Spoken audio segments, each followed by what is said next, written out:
स्वागत है आप सभी लोगों का मेरे चैनल साइंस टू टेक्नोलॉजी में। मैं अनुपम विपुल आप सभी लोगों का स्वागत करता हूं आज के शो रॉकेट मंडे में। आज हम लोग बात करेंगे नासा का मून बेस का जो अपडेट हुआ था रिसेंटली, उसके बारे में बात करते हैं। तो सबसे पहले समझिए हम किसको कवर कर रहे हैं। हम कवर कर रहे हैं कॉन्फ्रेंस को। कॉन्फ्रेंस का लिंक नीचे दे दिया गया है, पूरा मैं कहूंगा कि आप देख लीजिए।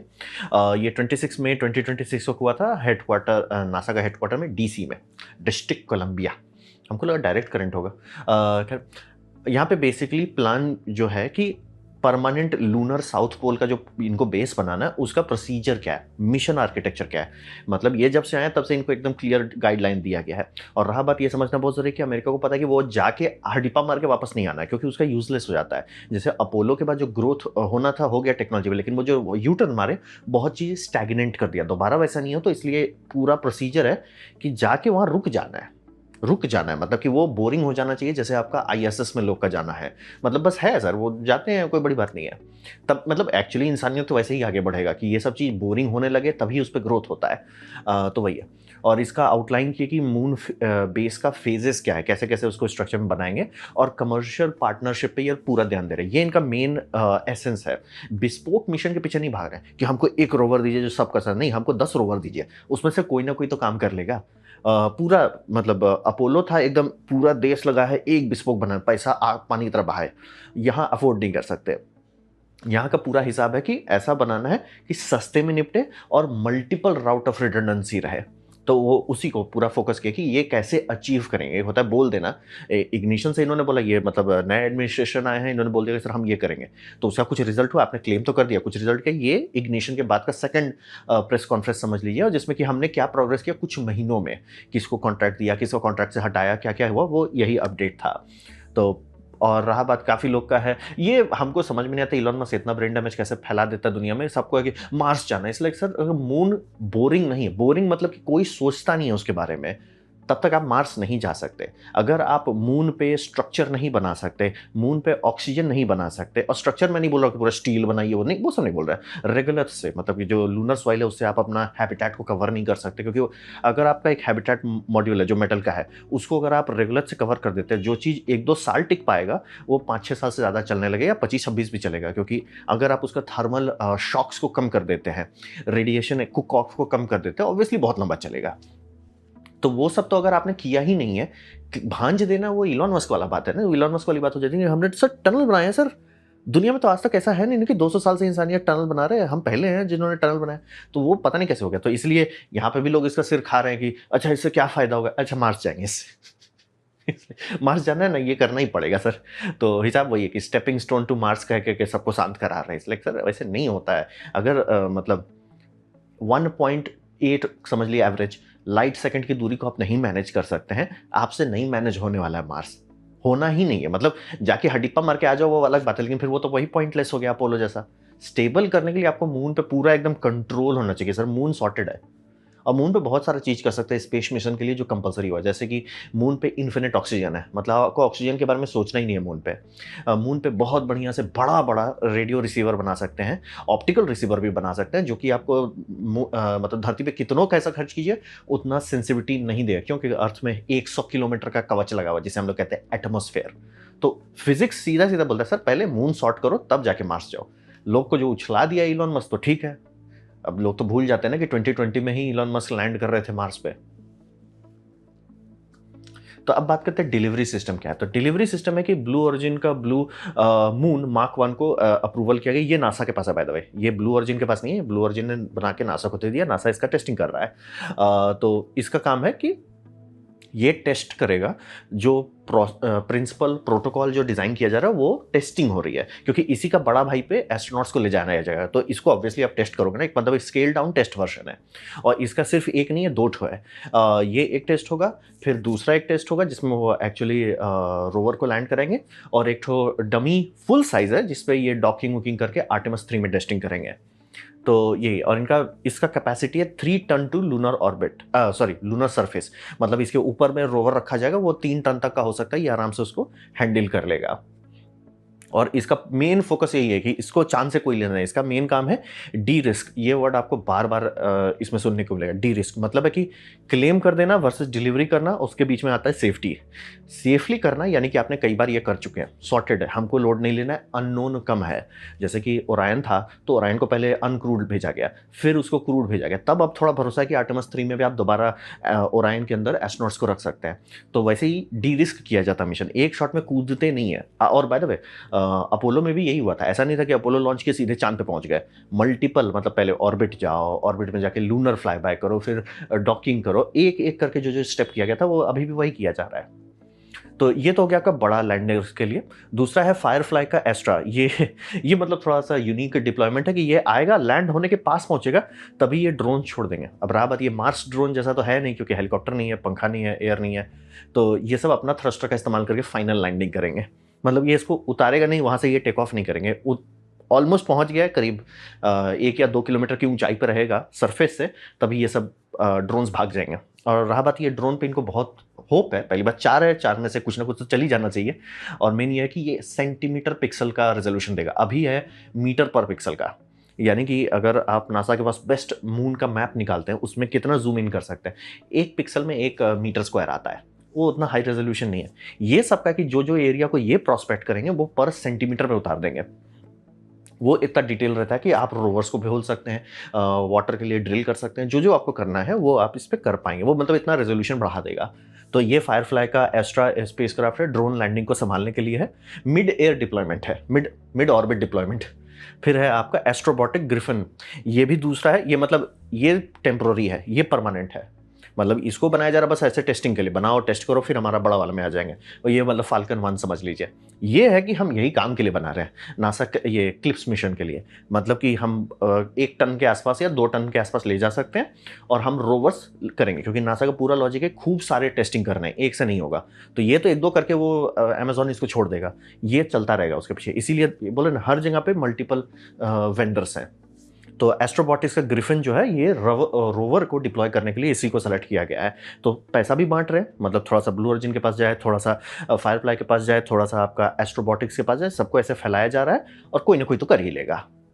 तो ये हो गया डिलीवरी सिस्टम। चांद पे जाएंगे कैसे, ये डिलीवरी सिस्टम पे काम चल रहा है। अब बात करते हैं सरफेस मोबिलिटी का। ठीक है, पहुंच गया चांद पे, ठीक है, मान लीजिए आपने रोग आके इंसान को उतार दिया, उसके बाद तो सरफेस मोबिलिटी पे काम किया जा रहा है। इस बार उसको नाम दिया गया है लूनर टेरेन व्हीकल, LTV। तो लूनर टेरेन व्हीकल बहुत इंपॉर्टेंट है इनके लिए। तो कितना वजन का बात हो रहा है, ये बात हो रहा है 1 टन का। और इस बार ये मतलब जो लूनर रोवर पहले था उससे बहुत एडवांस है ऑब्वियसली, क्योंकि इलेक्ट्रॉनिक्स में ही सबसे ज़्यादा प्रोग्रेस हुआ है। बाकी चीज़ जो का त्यों है। तो है कि ये मैन्ड रहेगा, रिमोट रहेगा और ऑटोनोमस रहेगा। मतलब आपके पास चॉइस रहेगा। एस्ट्रोनॉट्स हैं, एस्ट्रोनॉट जाके खुद चला सकते हैं, कोई टेंशन नहीं है। एस्ट्रोनॉट उतर गए, AI खुद ब खुद वे पॉइंट पे वापस जा सकता है। या अगर किसी को होता है कि हमको सर्वेलेंस करना है, तो हम खुद से मतलब सर्वे करना चाहते हैं ये एरिया को, वो रिमोट ओवरराइड भी कर सकता है। मतलब रोवर जब आप छोड़ रहे हो तो उसको रिमोट क्यों नहीं कर रहे? हाँ, ये बात समझना बहुत जरूरी है। 1969 में ये सब करना बहुत मुश्किल था, अभी फ्री का हो जाता है, मोबाइल फोन में ही उससे ज़्यादा प्रोसेसिंग पावर है। तो ये अब कर देंगे। और ये थोड़ा भरपुष्ट बनाया जा रहा है इस बार, 10 किलोमीटर पर आवर का स्पीड पे चलेंगे। यहाँ पे ये किलोमीटर बोले, हम नहीं कन्वर्ट किए, वो किलोमीटर में ही बोले।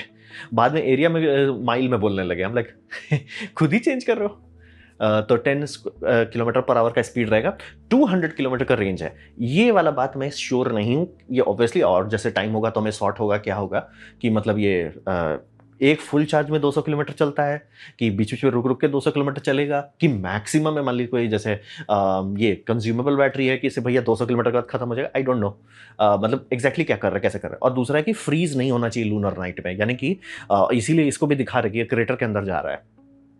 मतलब कि रात इसका बैंड नहीं बजाना चाहिए, भले ये बंद हो जाए, मतलब कि ठीक है रात हो गया है, बैटरी नहीं है, बंद हो जाए कोई दिक्कत है, लेकिन धूप आने पे वापस स्टार्ट हो जाना चाहिए। फ्रीज होकर डैमेज नहीं होना चाहिए कि ठीक है सर हम खत्म नहीं। वो मतलब लूनर नाइट सिर्फ हाइबरनेशन होना चाहिए। ये है ओवरनाइट कैपेबिलिटी जो बार बार बोलेंगे। ये कॉन्टेक्स्ट वही है कि आपके जितने भी इक्विपमेंट अब भेज रहे हैं मून पे, वो सारे शट डाउन में जाने चाहिए कि हाँ भैया सन खत्म हो गया, 15 दिन तक हमको चिल रहना है, वो चिल रहेगा। ये नहीं कि सर हम खत्म हो गए तो वही किया जा रहा है। और फिर इसमें है एस्ट्रोलैब का फ्लेक्स रोवर। ये फ्लेक्स रोवर एस्ट्रोलैब वही बोला था, ये ब्लू ऑरिजिन वाला लॉजिक वही है कि छत पे ये रोवर लेगा और रोवर को क्रेन से उतार देगा। ये एक्चुअली ऑलमोस्ट 2 रोवर को ले जा सकता है, इसमें भी वही है कि 2 रोवर को ले जा सकता है। तो ये है। और आपका लूनर आउटपोस्ट रोवर, पता नहीं कंपनी का नाम ये क्यों है, बट है लूनर आउटपोस्ट, कंपनी का नाम ही लूनर आउटपोस्ट है। हम बहुत देर खोजते रहे क्या नाम है, अच्छा लूनर आउटपोस्ट नाम है कंपनी का। और ये सारे को ऐसा बनाया जा रहा है कि 2 एस्ट्रोनॉट्स ये संभाल सके, मतलब कैरी कर सके। और अब ऑब्वियसली ऑटोनोमस एआई रहना चाहिए, मतलब सीरियस एआई वाला बात नहीं हो रही है कि एकदम ये डीप स्पेस में एनालाइज कर ले, यहाँ जाना चाहिए, यहाँ स्कैन, वो ऐसा नहीं है जैसे आपका मार्स रोवर का। मार्स रोवर क्योंकि ये है साइंटिफिक इंस्ट्रूमेंट है, ये प्राइमरी पीपल मूवर है, लॉजिस्टिक सपोर्ट है, टर्शरी है कि थोड़ा थोड़ा सा आप सर्वेलेंस कर लो। और रोवर यहाँ पे समझ लीजिए पैसिव नहीं है, ये सारे में इतना हाई रेजोल्यूशन कैमरा डाला जा रहा है कि ये टेरेन मैपिंग में और स्टडिंग करने में हेल्प करे, क्योंकि बोल रहे हैं आपका ड्रोन भी आपको पिक्सल पर सेंटीमीटर देगा, ये पिक्सल पर मिलीमीटर दे पाएगा। तो ये पूरा आप स्कैन करो जहाँ पे आपने ये डाला, और ये रिमोट पे चलता रहेगा। तो ये जहाँ पे भी आप लैंड कर रहे हैं, जो साउथ पोल को लैंड कर रहे हैं, इनका टारगेट है कि साउथ पोल पे जब ये इनका पूरा काम हो जाए आने वाले 5 साल में, इतना हाई रेजोल्यूशन मैप रहे कि सर एक एक पत्थर कंकड़ पता है हमें कहाँ है क्या है एक एक चीज़ पे। तो ये सरफेस मोबिलिटी वाले को सॉर्ट कर रही है, उनका चक्का का डिज़ाइन कैसे चल रहा है, काफ़ी यूनिक है। पिछले बार जाली भेजे थे, इस बार थोड़ा सा अलग डिज़ाइन भेज रहे हैं, देखिए कैसे होता है। और ये आपको हर जगह यही दिखेगा कि एक पे नहीं चल रहे हैं, इनको पता है कि मतलब एस्ट्रोलैब के पास अच्छा चांस है डिलीवरी करने का, ठीक है, तब भी आप इसको पैसा दो लूनर आउटपोस्ट को।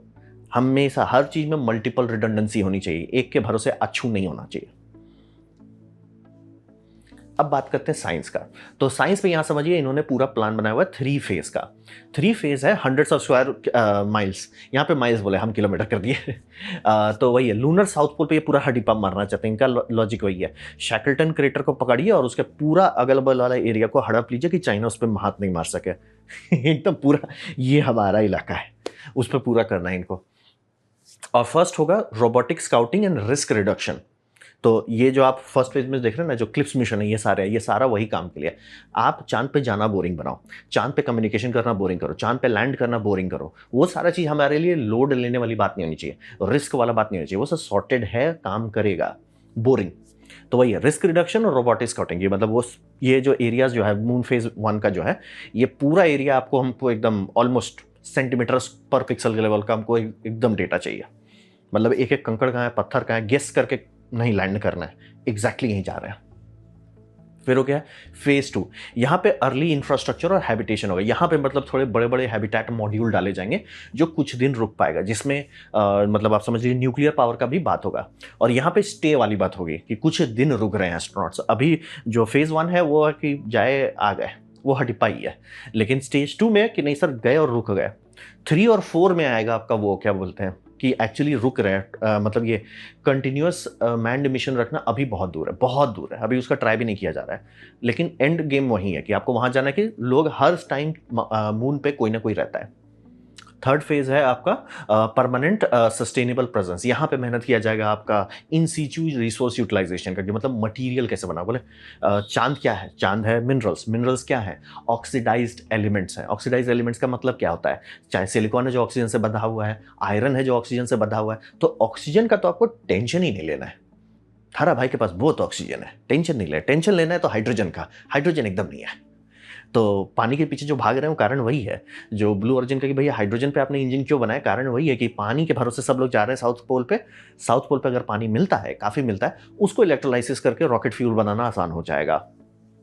तो उसके भरोसे मतलब आगे का एक्सपेंड करेंगे। अब रहा बात, ये गैस है, इंसानियत का बेस्ट गैस है कि वहाँ पानी है और कितना है। वहाँ जाके जब एक्चुअली निकालेंगे कि हाँ भैया हमने ड्रिल किया, निकाला पानी, आइस निकाला, आइस कलेक्ट किए, बॉयल ऑफ किए, जो भी करना है, करने के बाद जब एक्चुअली पानी आएगा, लिक्विड वाटर, तब पता चलेगा हम लोग कितने पानी में हैं। क्योंकि यहाँ पे सब चीज़ है, एनर्जी, सोलर एनर्जी है, 24/7 है, सही सही जगह पर है। जैसे कुछ कुछ क्रेटर का बाउंड्री एकदम परफेक्ट एंगल पे है, वहाँ पे सन डिम होता ही नहीं, वहाँ सोलर पैनल लगे 24/7/365 चलता रहेगा, टेंशन ही नहीं लेना है। और जहाँ नहीं पे भी वहाँ सोलर है तो पूरा है, 15 दिन तक आपको टेंशन नहीं लेना है, लेना ही नहीं है टेंशन। मतलब वो इतना अच्छा है कि आराम से आपका सिस्टम ऐसा रखिए कि 14 दिन हो गया, अब उसके बाद 24 घंटे में आप उसे शट डाउन कीजिए, सेफ शट डाउन की, ठीक है अब बंद कर दो। और न्यूक्लियर रिएक्टर का भी बात इसीलिए किया जा रहा है कि अगर आप वो शटडाउन को सेफली कर लो, आराम से हो जाएगा। आपको पूरा न्यूक्लियर रिएक्टर के भरोसे तो चला नहीं पाएंगे, क्योंकि बहुत एनर्जी खाएगा। मतलब जो फाइनल है कि आप फाउंड्रीज चला रहे हो, मेटल फाउंड्रीज बना रहे हो, ब्रिक्स बना रहे हो, वो सब के लिए तो जितनी एनर्जी चाहिए न्यूक्लियर पे करने के तो बहुत दिक्कत होगा। तो न्यूक्लियर बस ये है कि रात को ले ओवर कर ले, या सही सही जगह पे सोलर लगा लें। तो सोलर पे ही मेन बल्क लोड सोलर पे होगा, लेकिन शुरू शुरू में न्यूक्लियर चाहिए, तभी जाके वो मतलब सीड को जिंदा रख पाएंगे। क्योंकि न्यूक्लियर के पास दो फायदा है। थर्मल एनर्जी चांद पे ज़रूरत है, तो चांद पे आपको टेम्परेचर मेंटेनेंस के लिए हीट सोर्स चाहिए। न्यूक्लियर बोलेगा सर हमसे ज़्यादा तो हीट है ही नहीं किसी में, हमसे ज़्यादा गर्म तो कोई है ही नहीं। बिजली चलिए वो भी दे देंगे थोड़ा मोड़ा, कैसे देंगे वो अभी अननोन है। तो ये आपका समझ लीजिए लॉन्ग टर्म प्लान है, और हिसाब वही है कि लूनर इकोनॉमी को ये सीड करना चाहते हैं। ये इनका एकदम नहीं है कि मतलब ये एकदम ओपनली बोला कि टैक्स पेयर के भरोसे चांद पे नहीं चल सकते हम लोग। मतलब चाइना टैक्स पेयर के भरोसे जा रहा है, लेकिन वो भी वही फंसेगा कि वहां जाके रुक नहीं पाएंगे। तो इनको रुकने के लिए लॉजिक है कि सर हम पूरा 4-5 कंपनी को बना रहे हैं। सब कंपनी अगर बनाती है, वो कंपनी खुद ब खुद सोच लेगी कि अरे ये बेच सकते हैं, हम ये कर सकते हैं, हम ये डिलीवरी दे सकते हैं। जैसे बोला सैटेलाइट के लिए गवर्नमेंट ने पैसा खर्च किया लिए, बाद में किसी अरे सर हम जियो स्टेशनरी तक जा रहे हैं, तो वहाँ पे हम टीवी सैटेलाइट क्यों नहीं डाल देते। वो लोग पैसा बनाने लगे। तो लॉजिक वही है कि इतना सारे कंपनी को एक्टिवेट करा देना चाहते हैं वो लोग, अपने में मिल बांट के इकोनॉमी बनाने लग जाएंगे। वो हो गया तब ये हो जाएगा हाँ सर ग्रोथ हो रहा है इकोनॉमी का, तब जाके आप आगे का सपना देख सकते हैं। वो टैक्स के भरोसे लॉन्ग टर्म नहीं चल सकते, इसीलिए इतनी सारी कंपनी पर मेहनत किया जा रहा है।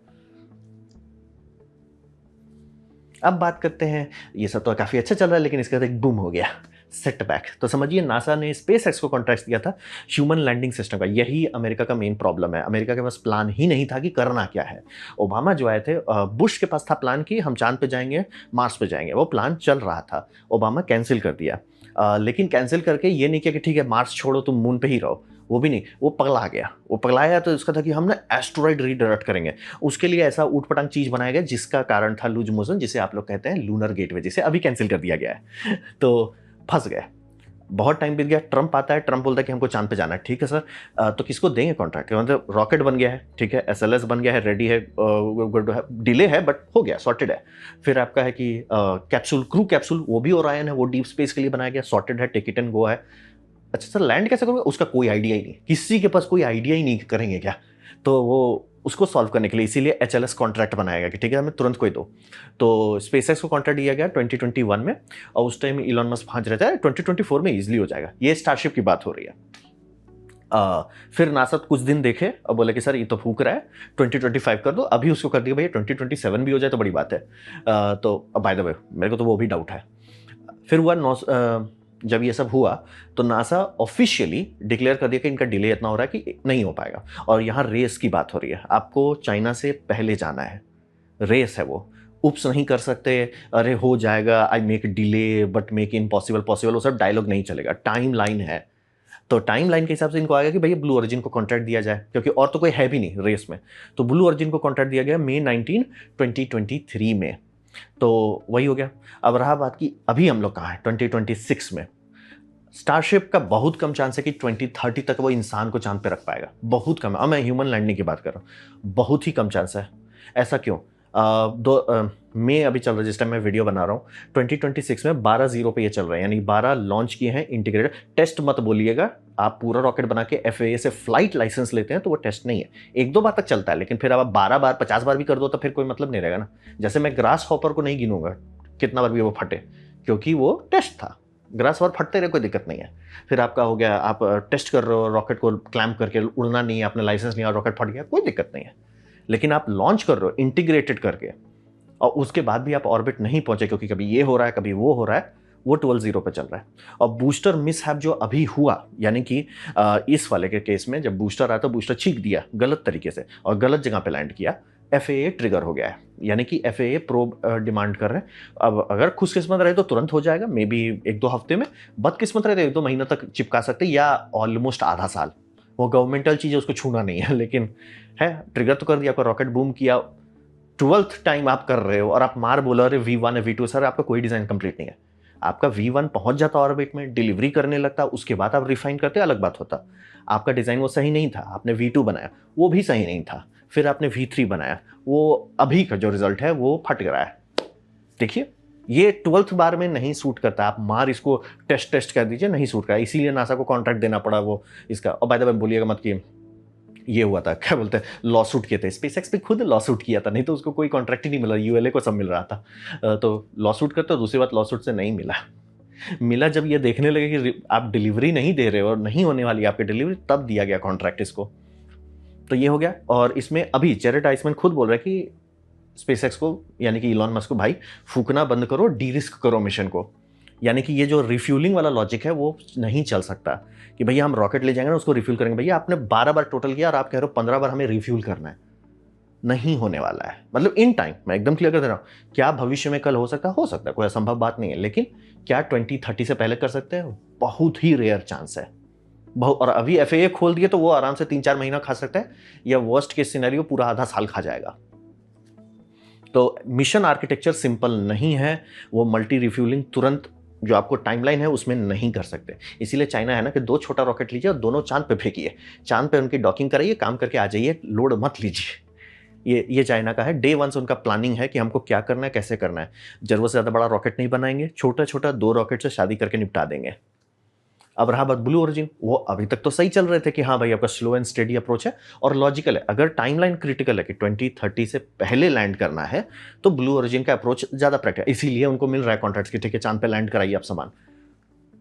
सिंपल सिस्टम है। लेकिन अभी जिस टाइम मैं वीडियो बना रहा हूँ कुछ देर पहले वो फट गए, ये हो गया। इसको भी मैंने गिनूंगा क्योंकि ये टेस्ट में फटा है, स्पिन प्राइम टेस्ट हो रही थी तब फटा, लॉन्च नहीं कर रहे थे तो ये फटा। अब रहा बात, ये फटा जोर से है, मतलब बहुत अच्छा चांस है कि रॉकेट फुल्ली फ्यूल्ड था।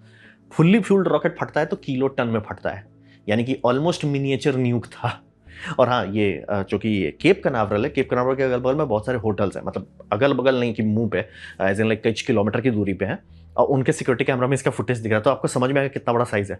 ये लाइटनिंग टावर भी उड़ा डाले, मतलब ये पैड पूरा गया, पूरा पैड ही खत्म हो गया है। अब बस मनाइए कि उनका रॉकेट जो उसके अंदर बिल्डिंग के अंदर था वो बचा हुआ रहे, लेकिन ये पैड गया है। मतलब कि इसको आराम से बिना लोड के 3 से 4 महीना तो लगना ही है, मे बी 1 साल तक लग सकता है। क्यों बोल रहे हैं, 2 टावर था, 1 टावर खा गया ये पूरा। बहुत जोर फटा है, मतलब जोर से फटा है। कल परसों तक शायद इसका ये आना शुरू होगा, क्या बोलते हैं आपका इमेज आना होगा कि कितना नुकसान हुआ है। तो सेटबैक अभी चल रहा है, मतलब ये भी नहीं टाइम पे काम कर रहा है, ये भी फट गया। और चाइना एकदम आराम से हौले हौले करके मार्क 1, मार्क 2, मार्क 3, मार्क 4, क्योंकि उनका पाइपलाइन बहुत पहले सॉर्टेड था, ओबामा का डैमेज नहीं हुआ था, तो वो पहुंच जाएंगे। तो अब देखिए आने वाले 2 साल में अमेरिका को पागल जैसा मेहनत करना होगा रिकवरी करने के लिए। नहीं तो मतलब ओरायन है, लेकिन सर लैंड कैसे करोगे, लैंडिंग का कोई जुगाड़ ही नहीं है। तो यही देखिए, ये सेटबैक हो गया है। तो ये था मेरा प्रेजेंटेशन नासा का मून का प्लान का, और जो सेटबैक हो गया। उम्मीद करता हूँ आपको अच्छा लगा, कुछ सीखने में, कुछ समझ में आया। अगर ऐसा है लाइक कर दीजिए, एंजॉय किए तो हाइप कर दीजिए, नहीं अच्छा लगा, नहीं पसंद आया कोई बात नहीं, आप डिसलाइक दबा सकते हैं। मैं कहूँ डिसलाइक 2 बार दबाइए, उससे मुझे पता चले कितना ना पसंद हुआ है। मैं आपसे कमेंट लेके मैं हर कमेंट को पढ़ने की कोशिश करता हूँ। आपसे सब्सक्राइब कीजिए, बेल दबाइए अगर आप फ्री हैं तो। आपने वीडियो देखा, चैनल को मुझे बहुत खुशी हुई। धन्यवाद।